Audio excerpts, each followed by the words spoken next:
अस्सलाम वालेकुम।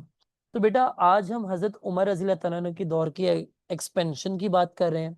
हमें पता है Islamic empire expanded far and wide during the caliphate of हजरत उमर रज़ी अल्लाह तआला अन्हु। तो इसका पहले तो सवाल कुछ इस तरीके से आया करता था कि वो सिर्फ और सिर्फ जो है वो तमाम तर बैटल्स को समराइज करने के लिए कहता था। और सवाल ऐसे आता था, trace the expansion of Islamic empire under the rule of the caliph हजरत उमर। तो इसमें बेटा तमाम तर बैटल्स, अगर आज भी ऐसा कोई सवाल आ जाता है तो आपने क्या करना है, चार चार पांच पांच बैटल्स या तीन चार बैटल्स की पर्शियन एक्सपेडिशंस डिस्क्राइब करनी है और तीन चार बैटल्स की आपने सीरियन एक्सपेडिशंस डिसाइड करनी है शॉर्ट शॉर्ट पैराग्राफ्स में। फॉर एग्जांपल अगर पर्शियन एक्सपेडिशंस की बात करूं तो बैटल ऑफ नमरक है जो 634 सीई में हुई। पर्शियन का कमांडर था रुस्तम, मुसलमानों के इनिशियल कमांडर मुसन्ना थे। फिर खालिद बिन वलीद रीइंफोर्समेंट लेकर आया और पर्शियंस को हरा दिया। ये शॉर्ट शॉर्ट इतनी लेंथ पे डिटेल्स लिखनी है, ठीक है। तो इसमें ज्यादा डेप्थ में नहीं जाना। अगर आपको trace the expansion of Islamic empire पूछ ले जिसमें हमने तमाम तर बैटल्स को कवर करना हो, फिर आप नेक्स्ट बैटल मरवा बता सकते हो जो कि सेम ईयर 634 में हुई। पर्शियन का मेन कमांडर रुस्तम था। पर्शियन की आर्मी का साइज 4000 था, मुसलमानों की आर्मी का साइज 5000 था। हमारे इनिशियल कमांडर थे अबू उबैदा बिन जर्रा। लेकिन आपको मालूम है बेटा कि इस बैटल के अंदर अबू उबैदा सकीफी थे, अबू उबैदा बिन जर्रा नहीं, सॉरी गलती से कह दिया, अबू उबैदा सकीफी थे बेटा। लेकिन इसमें इनकी शहादत हो गई थी। तो फिर मुसन्ना ने कमांड संभाला और बेटा मुसलमानों की आर्मी को किसी तरीके से वापसी लेकर आए, क्योंकि वो ब्रिज जिसको मुसलमान क्रॉस करके गए थे वो टूट गया था। तो बेटा शॉर्ट समरी बता रहा हूं कि मरवा को बैटल ऑफ जसर भी कहा जाता है और बैटल ऑफ ब्रिज भी कहा जाता है।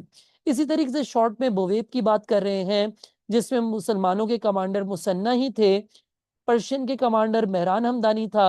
पर्शियन की आर्मी का साइज 12,000 था। लेकिन इस टाइम पे मुसलमानों ने रिवर को कैप्चर किया and asked the Persians to cross the river Euphrates and come on the other side, after which Muslims captured the river, they killed Mehran Hamdani and Persians were defeated. तो इनके बारे में बहुत details में नहीं जा रहा हूं, बस मैं स्किम कर रहा हूं ये बैटल्स। लेकिन मेरा मकसद होगा बैटल ऑफ कदसिया के ऊपर फोकस करना, क्योंकि बैटल ऑफ कदसिया का यरमुक के साथ मिला के 2013 के अंदर डिटेल में सवाल आ चुका है। बेटा सवाल किस तरीके से आया, मई जून 2013 के अंदर जो सेकंड टाइम पेपर हुआ था, आपको पता है मई जून 2013 के अंदर दो बार पेपर हुए थे। पहली बार जो पेपर्स हुए थे वो सीरीज कैंसिल हो गई थी ड्यू टू सम चीटिंग, तो दोबारा एग्जाम्स हुए थे। इसकी ज्यादा डिटेल्स मुझे इसलिए याद है क्योंकि आई अपियर्ड इन दैट टाइम, मैं 2013 के पेपर्स में अपेयर हुआ था। तो सवाल कैसे आया था बेटा, ये सवाल मैंने अटेम्प्ट भी किया था अपने पेपर में। Give an account of the following two battles during the caliphate of हजरत उमर रज़ी अल्लाह तआला अन्हु, battle of Qadisiyyah and battle of Yarmuk. तो बेटा आज की क्लास का मेरा फोकस इन दो बैटल्स के ऊपर रहेगा। बेटा मेरे नोट्स के अंदर इसकी डिटेल भी लिखी हुई है और यहाँ पे मैंने शॉर्ट शॉर्ट में पॉइंट्स में भी इसको डिवाइड किया हुआ है वही सारी बातें, बस लिखने का अंदाज थोड़ा सा मुख्तलिफ है। नोट्स के अंदर थोड़ा डेप्थ में चला जाती है चीज, और अगर यहाँ पे बात की जाए तो थोड़ा सा शॉर्ट में बात हो जाती है, ठीक है। तो पहले नोट से देख लेते हैं, फिर उसकी समरी वहां पे देख लेंगे। बैटल ऑफ कदसिया किस साल हुई थी? बैटल ऑफ कदसिया हुई थी 636 सी में। किस साल हुई थी? 636 सी में। तो जो पर्शियन का सैसेनाइट एम्परर था, किंग था, हिज नेम वाज यज़गिर्द। क्या नाम था? यज़गिर्द नाम था इसका। बेटा he wanted to recapture the territories that he has lost in the previous battle, the battle of Buweb. Battle of Buwaib इससे पहले हुई थी, उसमें सैसेनाइड एम्परर को हार का सामना हुआ, तो he wanted to regain those territories. तो इसने आर्मी प्रिपेयर की 60,000 की, और इसमें एलिफेंट के कॉर्प्स भी शामिल थे। एलिफेंट्स मुसलमानों के लिए खास खतरे का बाइस बने थे in the battle of Jisr as well, because मुसलमानों के जब घोड़े गए थे वहां पे लड़ने, हाथियों का मुकाबला नहीं कर पाए थे। और इसी वजह से हजरत उमर के दौर में जो वाहिद बैटल मुसलमान हारे, that was the battle of Jisr, या battle of Marwa, the battle of bridge भी कहलाती है। बट इस टाइम पे पर्शियंस ने दोबारा से वही स्ट्रेटेजी फॉलो करने की कोशिश की, और पर्शियंस ने अपने कमांडर को एक बार फिर रुस्तम को चुना। हजरत उमर को मालूम हुआ, हजरत उमर रज़ी अल्लाह तआला अन्हु ने कहा कि ये तो बहुत बड़ी बैटल है। अब इसकी इंपॉर्टेंस आप इस बात से जज कर सकते हैं कि हजरत उमर ने डिसाइड किया कि जो रीइंफोर्समेंट आएगी उसको लीड ये खुद करेंगे। मदीने से लीड करते हुए आते हैं रीइंफोर्समेंट को, और इसमें जो लोग थे बड़े खास लोग शामिल थे बेटा। He was accompanied by 70 of the companions who were Badri, जिन्होंने 313 में से 70 बदरी थे बेटा। और 300 लोग वो थे जिन्होंने हुजूर सल्लल्लाहु अलैहि वसल्लम की जिंदगी में हुदैबिया के मकाम पे बैते रिजवान लिया था। And there were 700 sons of notable companions in the tribal leaders। तो बेटा जो ट्राइबल लीडर्स थे उनके बच्चे या साहबियों के बच्चों में से तकरीबन 700 लोगों की फौज थी। तो हजरत उमर इतनी बड़ी रीइंफोर्समेंट जो कि बड़े खास लोगों पे कंसिस्ट करी थी वो खुद लेकर आए, क्योंकि ये बड़ी इंपॉर्टेंट बैटल होने वाली थी। हजरत उमर रजी अल्लाह तआला ने कमांड किसको दिया इनिशियली? साद बिन अबी वकास को, जिनकी तबीयत भी बहुत खराब थी। And he was directing from his sick bed, वो बस लेटे हुए थे और आर्मी को कमांड कर रहे थे। मुसलमानों की आर्मी का साइज था 3,000। बेटा पर्शियंस की आर्मी थी 60,000 की, मुसलमानों की आर्मी थी 30,000 की, यानी कि 1:2 का रेशो था मुस्लिम्स वर्सेस पर्शियन।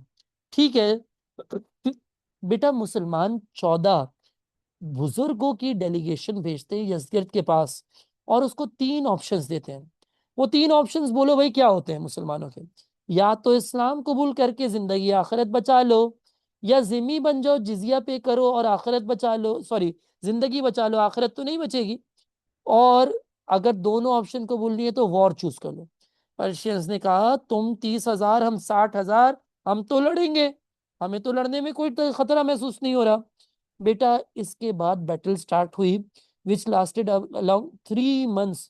ऑलमोस्ट 3 महीने तक ये माइनर स्किर्मिशेस, छोटे मोटे लड़ाई झगड़ों के साथ ये बैटल चलती रही। And during these 3 months there were desertions and the defections from Persian side. Persians के लोग भागते गए, इधर उधर होते गए, और उसके बाद फाइनली 3 दिन की बैटल हुई which led to the death of Rustam. Rustam भाई यहाँ से भागने की कोशिश कर रहे थे।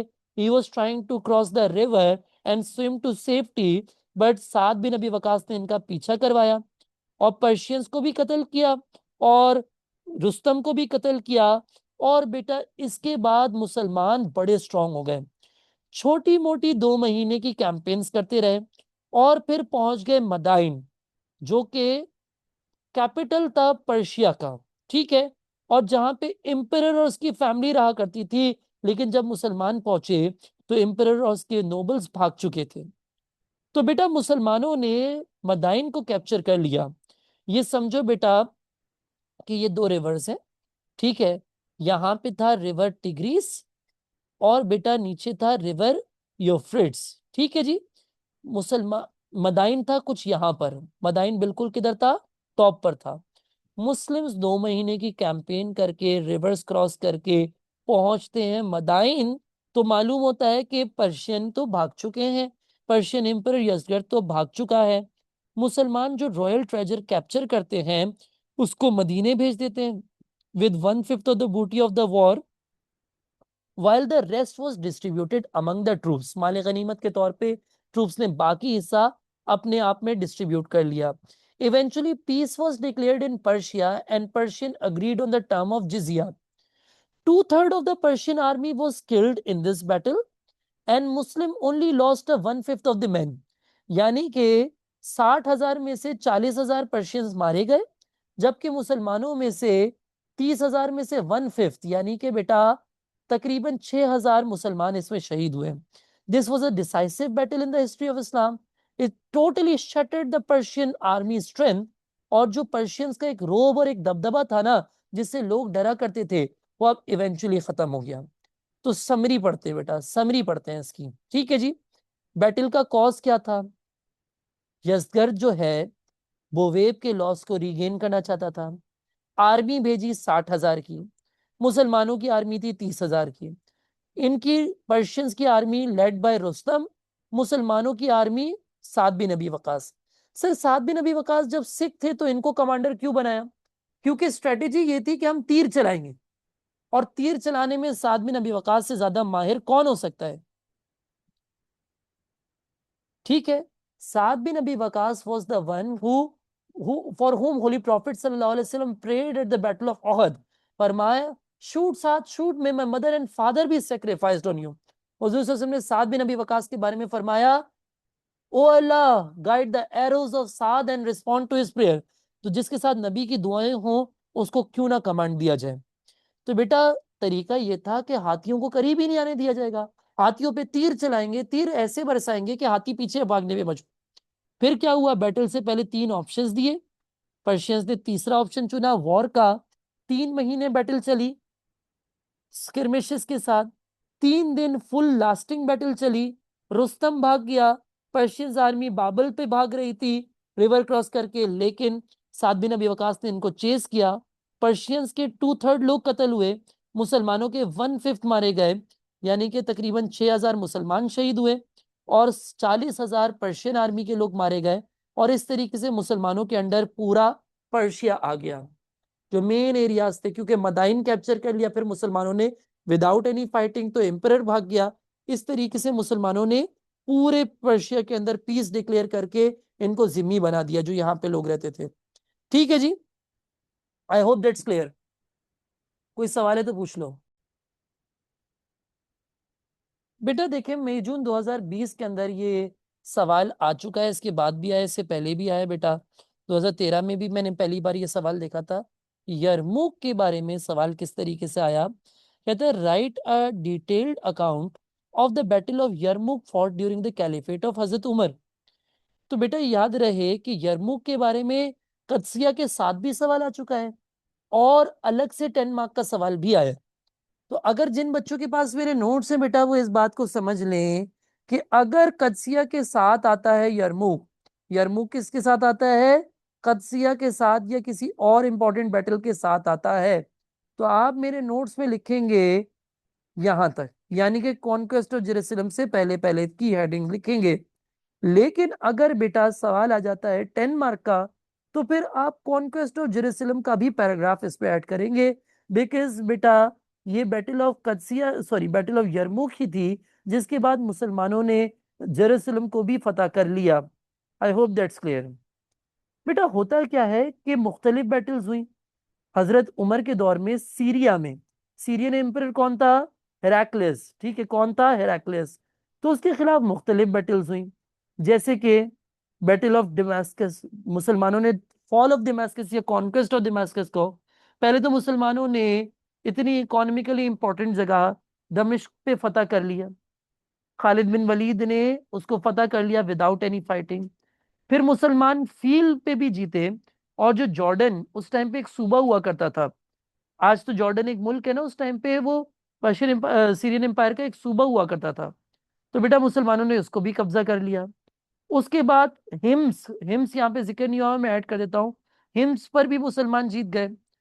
तो बेटा अब कंसेक्यूटिवली सीरियंस को नुकसान हो रहा था, दमास्कस पे भी, फील्ड पे भी, हिम्स पे भी।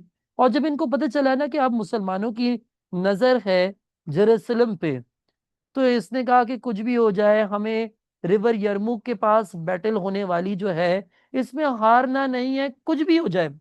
तभी बेटा the emperor Heraclius when he got to know about the defeat at Field and Hims, बेटा he was determine to recover Palestine. इसने कहा फलस्तीन वाला एरिया तो हाथ से नहीं निकलना चाहिए। और तभी बेटा क्रिश्चियंस ने एक बहुत बड़ी आर्मी तैयार की जिसका साइज था तकरीबन 2,60,000 का। कहाँ पे बेटा इसने इसने तकरीबन 2,60,000 का। कुछ लोग कहते हैं मुसलमानों की आर्मी 30 से 40 हजार की थी या 20 से 24 हजार की थी, ऐसे कुछ जो भी हो, पर्शियंस की आर्मी सेवरल टाइम्स लार्जर थी than the size of Muslims army. ठीक है जी। तो बेटा मुसलमानों ने इसके खिलाफ अपनी आर्मी तैयार की, कुछ 20 से 24 हजार की जितनी आर्मी थी, कुछ बुक्स में ये लिखा हुआ है, कुछ बुक्स में डिफरेंट नंबर लिखा हुआ है। बहरहाल हम चलेंगे रिकमेंडेड बुक की तरफ जिसमें 20 से 24 हजार कहते हैं, आपकी निगत बाजवा साहिबा जिसकी बुक में ये लिखा हुआ है। बेटा 20 से 24 हजार की साइज था मुसलमानों की आर्मी का। अगर रोमन्स की आर्मी की बात करें तो रोमन्स की आर्मी थी 2,60,000 की।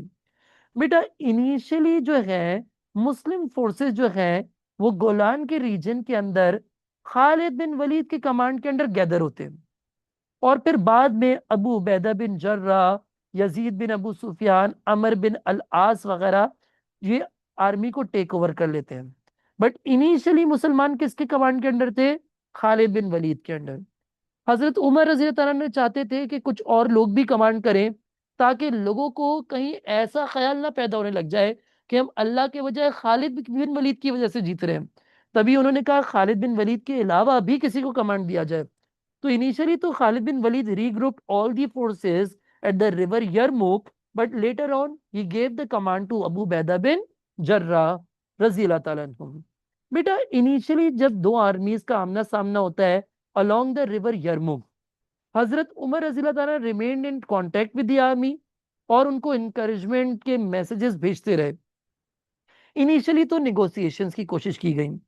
जब मुसलमानों को देखा रोमन्स ने, Romans tried to convince the Muslims and offer them large amount of money if they left Syria and return to Arabia. कहा आप बस अरब से अरब चले जाएं, आपको जितना पैसा चाहिए हम दे देंगे, हमारी जमीनें छोड़ दें। लेकिन मुसलमान बेटा पैसों की लालच में नहीं लड़ते थे कि वो पैसे लेके वापसी चले जाएं। मुसलमानों ने इनको तीन यूजुअल ऑप्शंस दिए। क्या?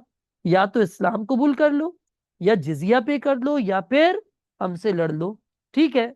तो पर्शियंस ने कहा, सीरियंस ने कहा कि भाई ना तो हम इस्लाम कबूल करेंगे, ना ही हम जिजिया पे करेंगे। तो ultimately third option was chosen. बेटा इस बैटल के अंदर अबू उबैदा बिन जर्राह ने कमांड किया as the new commander in chief. यानी कि इनिशियली तो खालिद बिन वलीद थे, लेकिन बाद में अबू उबैदा बिन जर्राह थे। द बेजेंटीन्स जो थे बेटा, वो जो है मुसलमानों से जो है वो जब लड़ रहे होते हैं, ठीक है, तो होता क्या है, the Byzantine army got separated from the infantry, enabling Muslims to inflict several damage on them. A dust storm also unsettled the Byzantines. The main army driven west was trapped in the rugged valleys. इस तरीके से मुसलमानों को एक advantage मिल गया। क्या हुआ? जो बेजेंटीन की कैवलरी थी ना बेटा, वो अपनी इन्फेंट्री से दूर निकल गई, जिसकी वजह से मुसलमान इनको नुकसान पहुंचा सके। फिर उस टाइम पे एक डस्ट स्टॉर्म भी आ गया, तो जो बेजेंटीन की जो आर्मी थी ना, मेन आर्मी, वो ट्रैप हो गई रगेड वैलीज के अंदर। अब खालिद बिन वलीद को मौका मिल गया। खालिद बिन वलीद ने क्या किया, यकूसा पे जो इनका कैंप लगा हुआ था बेजेंटीन्स का, वहां पे खालिद बिन वलीद मार्च करते हैं, चार्ज करते हैं, और बेटा बेजेंटीन्स जो थे वो और ज्यादा डिमोरलाइज्ड हो जाते हैं जब इनको पता चलता है कि जो क्रिश्चियन अरब्स इनके साथ मिले हुए थे वो भी अब क्या हो गए हैं, मुसलमानों की साइड पे हो गए हैं। तो बेजेंटीन जो है वो बड़े परेशान हो जाते हैं। और बेटा ये स्ट्रेटेजी जो खालिद बिन वलीद की थी, ये बहुत इफेक्टिव साबित होती है। बैटल 6 दिन तक चलती है, and by the afternoon of the 6th day only 1/3 of the Byzantine army remain. बाकी 2/3 या तो मारी गई या भाग गई। जबकि मुसलमानों के अंदर से 3,000 शहादतें हुई। वैसे तो 3,000 भी बहुत बड़ा नंबर है, लेकिन अगर आप देखें कि 24,000 का मुकाबला 2,60,000 से हो रहा है, और उसमें हमारे सिर्फ 3,000 शहादतें हो रही है, जबकि हमने पर्शियंस की जो है वो 2/3 ऑफ द आर्मी को कत्ल कर दिया या भागने पे मजबूर कर दिया। तो that was a big victory for us. बेटा अब जो सीरियन जो बेजेंटीन्स थे वो पैनिक कर गए, और पैनिक करके ये जो है वो वहां पे जाके जेरूसलम में अपने आप को किलों में बंद कर लेते हैं। जबकि हेराक्लियस की अगर मैं बात करूं, तो हेराक्लियस यहाँ से अपने कैपिटल को मूव करता है और यहाँ से भाग के कस्तंतुनिया यानी कि कॉन्स्टेंटिनोपल में शिफ्ट हो जाता है। बेटा अब बात थी कि जो जेरूसलम में किलों में अपने आप को बंद किया हुआ है उनका क्या हुआ। बेटा मुसलमान ने अमर बिन अल आस की लीडरशिप के अंडर, अमर बिन अल आस के कमांड के अंडर, इन्होंने जेरूसलम को चारों तरफ से घेर लिया, बेसीज करके रखा। 4 महीने तक बेसीज करके रखा। लेकिन बेटा मुसलमान इसको कैप्चर नहीं कर पा रहे थे। तो अबू उबैदा बिन जर्राह रियलाइज करते हैं कि इसकी तो फ्यूटिलिटी है, यानी कि टाइम वेस्टेज हो रहा है, और इन्होंने बेजेंटीन्स को ऑफर दिया कि आप सरेंडर कर दो। बेजेंटीन्स ने कहा हम सरेंडर करने को तैयार हैं, लेकिन सिर्फ एक शर्त पे कि खलीफा खुद आएंगे तो हम सरेंडर करेंगे। फिर क्या हुआ, हजरत उमर रजी अल्लाह तआला अन्हु बेटा किसी भी कोई बड़े शोशा के बगैर आए, सिर्फ एक कैमिल पे और एक स्लेव के साथ, विच दे रोड इन टर्न्स, जिसको बारी बारी राइड कर रहे थे, वो खुद आए। याद रहे कि ये वो खलीफा है जिनकी दुश्मनियां चल रही हैं, पर्शिया से, सीरिया से, सुपर पावर से दुश्मनियां चल रही हैं। लेकिन ये अपने साथ कोई प्रोटोकॉल लेके नहीं आ रहे, जैसे आज हमारे छोटा सा मिनिस्टर भी लगता है तो पीछे 50 वीगो, रेवो और डाले लेके घूमता है। इनका वो कोई तरीकेकार नहीं था।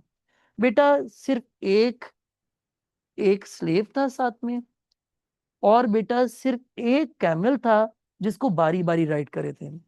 अच्छा, जब करीब पहुंचे बेटा तो स्लेव की बारी आ गई।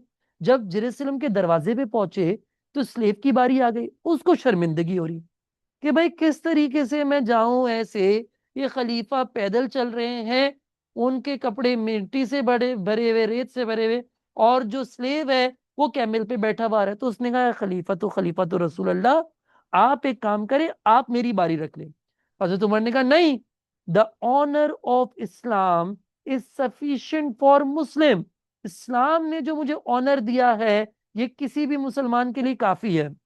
तो बेटा जब जेरूसलम के अंदर दाखिल हुए ना हजरत उमर, बेटा स्लेव इनका बैठा हुआ है कैमल पे, और खलीफा पैदल आ रहे हैं। खलीफा ने सादे सफेद कपड़े पहने हुए जो सफर की वजह से मिट्टी मिट्टी हो रहे हैं। और अगर आप क्रिश्चियंस को देखते हैं तो क्रिश्चियंस तो बड़े एक्सपेंसिव ड्रेस पहने हुए, बड़े ही फैंसी ड्रेस पहने हुए, लेकिन क्या, इन अ पोजीशन ऑफ सरेंडर।